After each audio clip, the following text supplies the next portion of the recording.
Hey everyone, welcome to this Delph Stack tutorial video. In today's Delph Stack tutorial video, we'll learn how to fix MFPlat.DLL missing on Roblox. Let's get into it. First, check and update your Windows system. Open your main start menu, click on the gear wheel for your settings, go to the update section, and click the button to check for new updates. If the computer finds any waiting system updates, click the download button and let them install completely. You have to check for updates so your computer can scan itself and automatically fix any empty spots in its files. Without this step, your system might stay outdated, and the game will keep complaining that it cannot find its tools. Next, turn on the Media Features pack.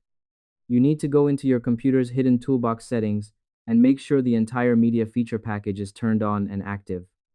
Search for Turn Windows Features On or Off in your taskbar, open that small settings list, and scroll down until you see the words Media Features.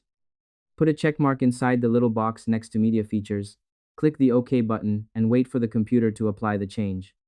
By checking this box, you tell your computer to activate all its video and sound foundation files, which includes the exact missing piece the game is looking for.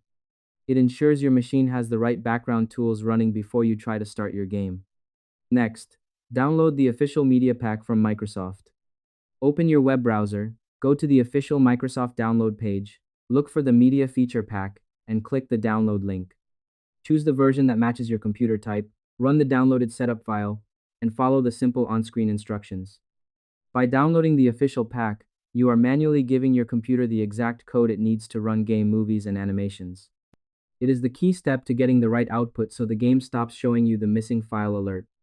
And that's it. I hope this helped you out, and I see you in the next one.